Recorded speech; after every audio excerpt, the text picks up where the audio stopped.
بہار شریعت حصہ 01 عقائد کا بیان اللہ تعالیٰ کی ذات اور اس کی صفتوں کے بارے میں عقیدے۔ اللہ ایک ہے، کوئی اس کا شریک نہیں، نہ ذات میں، نہ صفات میں، نہ افعال کاموں میں، نہ احکام حکم دینے میں، نہ ناموں میں۔ وہ واجب الوجود ہے، یعنی جس کا ہر حال میں موجود رہنا ضروری ہو۔ اس کا عدم محال ہے، یعنی کسی زمانے میں اس کی ذات موجود نہ ہو ناممکن ہے۔ اللہ قدیم اور ازلی ہے، یعنی ہمیشہ سے ہے، اور ابدی بھی ہے، یعنی وہ ہمیشہ رہے گا، اسے کبھی موت نہ آئے گی۔ اللہ تعالیٰ ہی اس لائق ہے کہ اس کی بندگی اور عبادت کی جائے۔ عقیدہ اللہ تعالیٰ بے پرواہ ہے، کسی کا محتاج نہیں، اور ساری دنیا اسی کی محتاج ہے۔ اللہ تعالیٰ کی ذات اور اس کی صفتوں کے بارے میں عقیدے۔ عقیدہ اللہ کی ذات کا ادراک عقل کے ذریعے محال ہے، یعنی عقل سے اس کی ذات کو سمجھنا ممکن نہیں، کیونکہ جو چیز عقل کے ذریعے سمجھ میں آتی ہے، عقل اس کو اپنے گھیرے میں لے لیتی ہے۔ اور اللہ کی شان یہ ہے کہ کوئی چیز اس کی ذات کو گھیر نہیں سکتی۔ البتہ اللہ کے کاموں کے ذریعے سے مختصر طور پر اس کی صفتوں اور پھر ان صفتوں کے ذریعے اللہ تعالیٰ کی ذات پہچانی جاتی ہے۔ عقیدہ اللہ تعالیٰ کی صفتیں نہ این ہیں نہ غیر، یعنی اللہ تعالیٰ کی صفتیں اس کی ذات نہیں، نہ وہ صفتیں کسی طرح اس کی ذات سے الگ ہو سکیں، کیونکہ وہ صفتیں ایسی ہیں جو اللہ کی ذات کو چاہتی ہیں اور اس کی ذات کے لیے ضروری ہے۔ اسی سلسلے میں دوسری بات یہ بھی دھیان رکھنے کی ہے کہ اللہ کی صفتیں کئی ہیں اور الگ ہیں، اور ہر صفت کا مطلب بھی الگ الگ ہے۔ مترادفین نہیں، اس لیے صفتیں عین ذات نہیں ہو سکتی، اور صفتیں غیر ذات اس لیے نہیں ہے کہ غیر ذات ماننے کی صورت میں دو باتیں ہی سکتی ہیں۔ یا تو صفتیں قدیم ہوں گی یا حادث، جو کسی کے پیدا کرنے سے پیدا ہوئی، یعنی مخلوق۔ اگر قدیم مانتے ہیں تو کئی ایک قدیم کو ماننا پڑے گا، جبکہ قدیم ایک ہی ہے۔ اور اگر حادث تسلیم کرتے ہیں تو یہ ماننا بھی ضروری ہوگا، وہ قدیم ذات صفتوں کے حادث ہونے یا پیدا ہونے سے پہلے بغیر صفتوں کے تھی، اور یہ دونوں باتیں باطل ہیں۔ اس لیے ان مشکلوں سے بچنے کے لیے اہل سنت نے وہ مذہب اختیار کیا کہ صفات باری اللہ تعالیٰ کی صفتیں نہ تو عین ذات ہیں اور نہ غیر ذات، بلکہ صفتیں اس ذات مقدس کو لازم ہیں، کسی حال میں اس سے جدا نہیں، اور ذات باری تعالیٰ اپنی ہر صفت کے ساتھ ازلی، ابدی، قدیم ہے۔ عقیدہ جس طرح اللہ تعالیٰ کی ذات قدیم، ازلی و ابدی ہے، اسی طرح اس کی صفتیں بھی قدیم، ازلی اور ابدی ہے۔ عقیدہ اللہ کی کوئی صفت مخلوق نہیں، نہ زیر قدرت داخل۔ عقیدہ اللہ کی ذات اور صفات کے علاوہ سب چیزیں حادث، یعنی پہلے نہ تھیں اب موجود ہیں۔ عقیدہ جو اللہ کی صفتوں کو مخلوق کہے یا حادث بتائے وہ گمراہ اور بددین ہے۔ عقیدہ جو عالم میں سے کوئی چیز کو خود سے موجود مانے یا اس کے حادث ہونے میں شک کرے وہ کافر ہے۔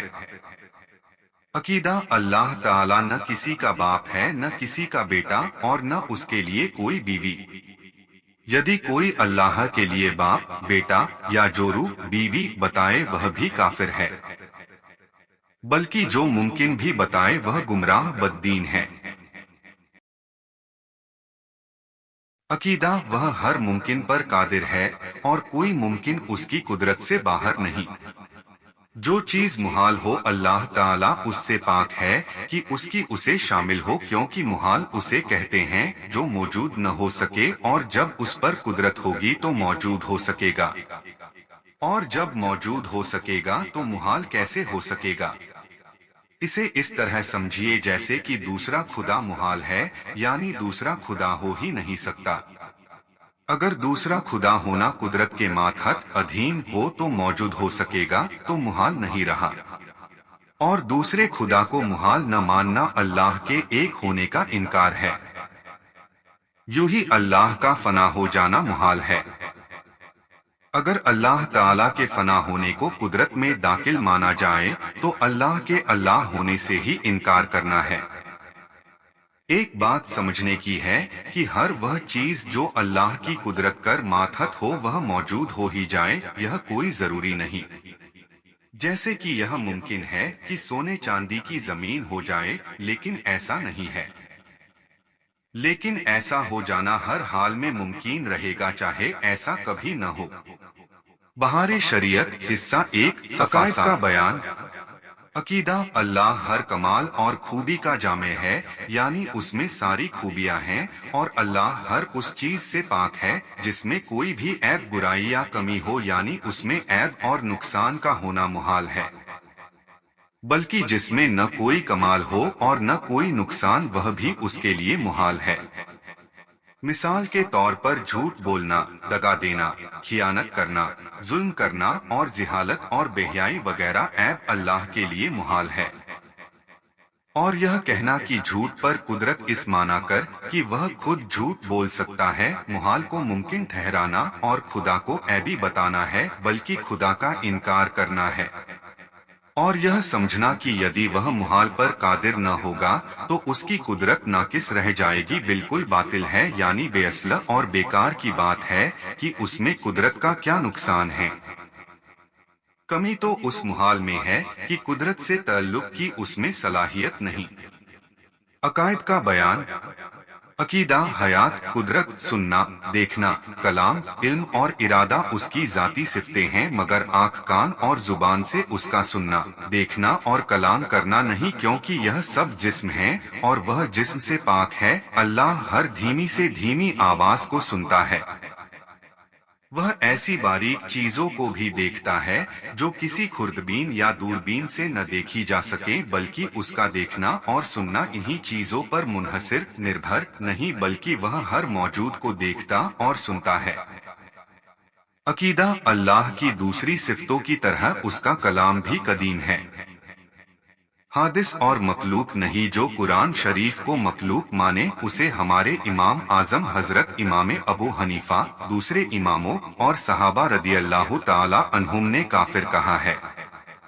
عقیدہ: اللہ کا کلام آواز سے پاک ہے، اور یہ قرآن شریف جس کی ہم اپنی زبان سے تلاوت کرتے ہیں اور کتابوں تتھا کاغذ میں لکھتے لکھاتے ہیں، اسی کا بنا آواز کے قدیم کلام ہے۔ ہمارا پڑھنا لکھنا اور یہ ہماری آواز حادث، اور جو ہم نے سنا قدیم۔ ہمارا یاد کرنا حادث، اور ہم نے جو یاد کیا وہ قدیم۔ اسے یوں سمجھو کہ تجلی حادث اور متجلی، تجلی ڈالنے والا، قدیم ہے۔ عقیدہ: اللہ کا علم جزیات، کلیات، موجودات، معدومات، ممکنات اور محالات کو محیط گھیرے ہوئے ہے، یعنی سب کو ازل میں جانتا تھا اور اب بھی جانتا ہے اور ابد تک جانے گا۔ چیزیں بدل جایا کرتی ہیں، لیکن اللہ تعالی کا علم نہیں بدلتا۔ وہ دلوں کی باتیں اور وسوسوں کو جانتا ہے، یہاں تک کہ اس کے علم کی کوئی تھا نہیں۔ عقیدہ: وہ ہر کھلی اور ڈھکی چیزوں جانتا ہے، اور اس کا علم ذاتی ہے، اور ذاتی علم اسی کے لیے خاص ہے۔ جو کوئی ڈھکی چھپی یا ظاہری چیزوں کا ذاتی علم اللہ کے سوا کسی دوسرے کے لیے ثابت کرے، وہ کافر ہے، کیونکہ کسی دوسرے کے لیے ذاتی علم ماننے کا مطلب یہ ہے کہ بغیر خدا کے دیے خود حاصل ہو۔ عقیدہ: اللہ ہی ہر طرح کی ذاتوں اور کاموں کی پیدا کرنے والا ہے۔ حقیقت میں روزی پہنچانے والا صرف اللہ ہی ہے، اور فرشتے روزی پہنچانے کے ذریعے ہیں۔ عقیدہ: اللہ تعالی نے ہر بھلائی اور برائی کو اپنے اجلی علم کے موافق مقدر کر دیا ہے، یعنی جیسا ہونے والا تھا اور جو جیسا کرنے والا تھا اس نے اپنے علم سے جانا اور وہی لکھ لیا۔ اس کا یہ مطلب ہرگز نہیں کہ جیسا اس نے لکھ دیا ویسا ہی ہم کو کرنا پڑتا ہے، بلکہ ہم جیسا کرنے والے تھے ویسا اس نے لکھ دیا ہے۔ اگر اللہ نے زید کے ذمے میں برائی لکھی تو اس لیے کہ زید برائی کرنے والا تھا، اگر زید بھلائی کرنے والا ہوتا تو وہ اس کے لیے بھلائی لکھتا۔ اللہ تعالیٰ کے لکھ دینے نے کسی کو مجبور نہیں کر دیا۔ یہ تقدیر کی باتیں ہیں، اور تقدیر کی باتوں کا انکار نہیں کیا جا سکتا۔ تقدیر کے انکار کرنے والوں کو حضور صلی اللہ تعالی علیہ وسلم نے اس امت کا مجوس بتایا ہے۔ عقیدہ قضا یا تقدیر کی تین قسمیں ہیں۔ ایک، مبرم حقیقی کی علم الہی میں کسی شے پر معلق نہیں۔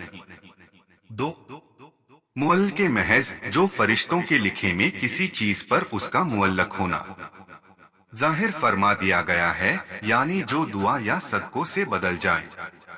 تین، معلق شبیہ و مبرم جس کے معلق ہونے کا فرشتوں کے لیکھوں میں ذکر نہیں لیکن اللہ کے علم میں معلق ہے۔ اس قضا کی گھٹنا ہونے نہ ہونے کا دوہرا الیکھ کسی شرط کے ساتھ ہے۔ اب قضا یا تقدیر کی تین قسمیں جن کے بارے میں کچھ تفصیل سے لکھا جاتا ہے۔ مبرم حقیقی، یہ وہ قضا ہے جس کی تبدیلی ممکن نہیں۔ اگر اس بارے میں اللہ کے خاص بندے کچھ کہتے ہیں تو انہیں واپس کر دیا جاتا ہے، جیسا کہ جب قوم لوط پر فرشتے عذاب لے کر آئے تو حضرت ابراہیم علیہ السلام نے ان کافروں کو عذاب سے بچانے کے لیے کوشش کی، اور یہاں تک کی جیسا کہ اللہ جل جلالہ نے قرآن شریف میں اس بات کو اس طرح بتایا ہے کہ ترجمہ، ہم سے قوم لوط کے بارے میں جھگڑنے لگا جو بے دین یہ کہتے ہیں کہ اللہ کے آگے کوئی دم نہیں مار سکتا، اور جو لوگ اللہ جل جلالہ کی بارگاہ میں اللہ جل جلالہ کے محبوبوں کی کوئی عزت نہیں مانتے، وہ قرآن کے اس ٹکڑے کو دیکھیں کہ اللہ جل جلالہ نے اپنے محبوب کی عزت اور شان کو ان الفاظ میں بڑھایا ہے کہ ابراہیم ہم سے جھگڑنے لگا۔ دوسری بات یہ ہے کہ حدیث شریف میں آیا ہے کہ معراج کی رات حضور صلی اللہ تعالی علیہ وسلم نے ایک آواز ایسی سنی کہ کوئی اللہ جل جلالہ کے ساتھ بہت تیزی اور زور سے باتیں کر رہا ہے۔ حضور علیہ السلام نے حضرت جبریل سے پوچھا کہ یہ کون ہے؟ انہوں نے کہا کہ یہ موسیٰ علیہ السلام ہیں۔ حضور علیہ السلام نے فرمایا کہ اپنے رب پر تیز ہو کر بات کرتے ہیں۔ جواب میں حضرت جبریل علیہ السلام نے کہا کہ ان کا رب جانتا ہے کہ ان کے مجاز میں تیزی ہے۔ تیسری بات یہ ہے کہ جب یہ آیت اتری کی ترجمہ، بے شک قریب ہے کہ تمہیں تمہارا رب اتنا عطا فرمائے گا کہ تم راضی ہو جاؤ گے، تو حضور سید المحبوبین صلی اللہ تعالی علیہ وسلم نے یہ فرمایا کہ ترجمہ، اگر ایسا ہے تو میں نہیں راضی ہوں گا اگر میرا ایک امتی بھی آگ میں ہو۔ یہ تو بڑی اونچی باتیں ہیں، اور ان کی شان تو ایسی ہے کہ جس پر ساری بلندیاں قربان ہیں۔ مسلمان کے کچے بچے جو حمل سے گر جاتے ہیں، ان کے لیے بھی حدیثوں میں آیا ہے کہ وہ اپنے ماں باپ کی بخشش کے لیے اپنے رب سے قیامت کے دن ایسا جھگڑیں گے کہ جیسا کوئی قرضہ دینے والا اپنے دیے ہوئے قرضے لیے جھگڑا کرتا ہے، اور اس جھگڑنے والے کچے بچے سے یہ کہا جائے گا ترجمہ، اے اپنے رب سے جھگڑنے والے کچے بچے، اپنے ماں باپ کا ہاتھ پکڑ لے اور جنت میں چلا جا۔ خیر، یہ تو جملہ بیچ میں آ گیا، مگر ایمان والوں کے لیے بہت نفع بخش اور انسانوں میں رہنے والے شیطانوں کی خباثت کو دور کرنے والا ہے۔ کہنا یہ ہے کہ قوم لوط پر عذاب قضائے مبرم حقیقی تھا۔ حضرت خلیل اللہ الانبیاء و علیہ الصلوۃ والسلام اس میں جھگڑے تو انہیں ارشاد ہوا ترجمہ ہے، ابراہیم اس خیال میں نہ پڑو، بے شک ان پر عذاب ایسا آنے والا ہے جو پھرنے کا نہیں۔ اور وہ قضا جو ظاہر میں قضائے معلق ہے، اس قضائے معلق تک بہت سے اولیاء کرام کی پہنچ ہوتی ہے، اور اولیاء کرام کی دعا سے ان کی توجہ سے یہ قضا ٹال دی جاتی ہے۔ اور یہ قضا جو درمیانی حالت میں ہے، جسے فرشتوں کے صحف، لیکھوں، کتابوں کے اعتبار سے مبرم بھی کہہ سکتے ہیں، اور یہ وہ قضا ہے جس تک اللہ تعالیٰ کے بہت ہی خاص اللہ کے نیک بندوں کی پہنچ ہوتی ہے۔ حضرت غوث اعظم رضی اللہ تعالیٰ عنہ اسی قضا کے بارے میں فرماتے ہیں کہ میں قضائے مبرم کو ٹال دیتا ہوں، اور حدیث شریف میں اسی بارے آیا ہے ترجمہ، بے شک دعا قضائے مبرم کو ٹال دیتی ہے۔ مسئلہ تقدیر کی باتیں عام لوگ نہیں سمجھ سکتے، ان میں زیادہ غور و فکر کرنا برباد ہونے کا سبب ہے۔ اسی لیے حضرت ابو بکر اور حضرت عمر رضی اللہ تعالی عنہما اس مسئلے میں بحث کرنے سے روک دیے گئے، ہماری اور تمہاری کیا گنتی ہے؟ اتنی بات دھیان میں رہے کہ اللہ جل جلالہ نے آدمی کو اینٹ، پتھر اور دوسرے جمادات کی طرح بے حس اور بے حرکت نہیں پیدا کیا، بلکہ اس کو ایک طرح کا اختیار دیا ہے کہ ایک کام کو چاہے کرے یا نہ کرے، اور اس کے ساتھ ہی اس کو عقل بھی دی ہے کہ بھلے برے تتھا فائدے اور نقصان کو پہچان سکے، اور ہر قسم کے سامان اور اسباب اللہ جل جلالہ نے انسان کو دے دیے ہیں کہ جب کوئی کام کرنا چاہتا ہے اسی قسم کے سامان ہو جاتے ہیں، اور اسی بنا پر انسان کی پکڑ ہے اپنے آپ کو بالکل پتھر کی طرح مجبور یا بالکل مختار سمجھنا، دونوں گمراہی ہیں۔ مسئلہ دوسری بات یہ ہے کہ برا کام کر کے یہ کہنا کہ تقدیر میں ایسا ہی تھا اور اللہ جل جلالہ کی مرضی ایسی ہی تھی، بہت بری بات ہے۔ شریعت کا حکم یہ ہے کہ جو اچھا کام کرے اسے اللہ جل جلالہ کی طرف سے جانے، اور جو برا کرے اسے اپنے نفس کی طرف سے اور ابلیس لعین کی طرف سے سمجھے۔ عقیدہ اللہ جل جلالہ جہت، دشا اور جگہوں اور وقتوں اور ہلنے اور روکنے اور شکل و صورت اور تمام حادث چیزوں سے پاک ہے، اس لیے کہ اللہ تعالی زمین و آسمان کا نور ہے۔ عقیدہ دنیا کی زندگی میں اللہ جل جلالہ کا دیدار نبی جل جلالہ کے لیے خاص ہے، اور آخرت میں ہر سنی مسلمان اللہ جل جلالہ کا دیدار کرے گا۔ اب رہی دل میں دیکھنے، خواب میں اللہ جل جلالہ کے دیدار کی بات، تو یہ دوسرے نبیوں اور ولیوں کے لیے بھی حاصل ہے، جیسا کہ امام اعظم ابو حنیفہ رضی اللہ تعالی عنہ کو 100 بار خواب میں اللہ جل جلالہ کی زیارت ہوئی۔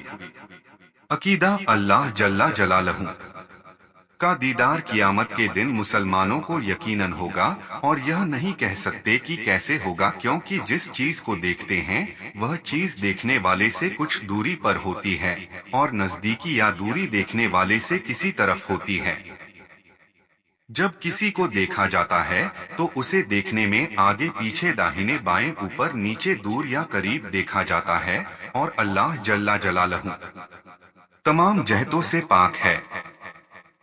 پھر رہی یہ بات کہ آخر دیدار کیسے ہوگا، تو خوب سمجھ لو کہ یہاں کیسے اور کیوں کر کی کوئی گنجائش نہیں۔ انشاءاللہ جب دیکھیں گے اس وقت بتا دیں گے۔ ان سب باتوں کا خلاصہ یہ ہے کہ کیوں، کیسے، کیوں کر آدی کا سمبندھ عقل سے ہے، اور اللہ جل جلالہ کی ذات تک عقل پہنچ ہی نہیں سکتی، اور جہاں تک عقل پہنچتی ہے وہ خدا نہیں۔ جب عقل وہاں تک نہیں پہنچ سکتی تو عقل یا نظر اسے گھیرے میں لے بھی نہیں سکتی۔ عقیدہ اللہ جل جلالہ جو چاہے اور جیسے چاہے کرے، اس پر کسی کو قابو نہیں، اور نہ کوئی اللہ جل جلالہ کو اس کے ارادے سے روک سکتا ہے۔ نہ وہ اونگتا ہے اور نہ ہی اسے نیند آتی ہے۔ وہ تمام جہانوں کا نگہبان ہے۔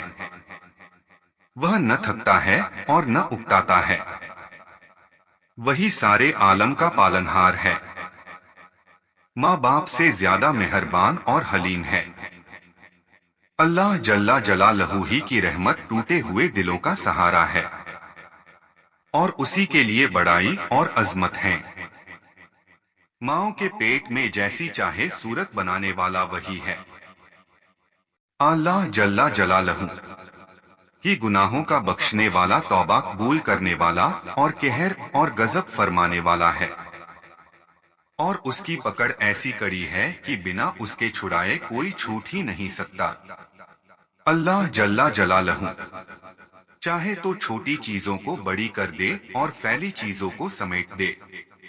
وہ جس کو چاہے اونچا کر دے اور جس کو چاہے نیچا، وہ چاہے تو ذلیل کو عزت دے اور عزت والے کو ذلیل کر دے، جس کو چاہے سیدھے راستے پر لائے اور جسے چاہے سیدھے راستے سے الگ کر دے، جسے چاہے اپنے سے قریب بنا لے اور جسے چاہے مردود کر دے۔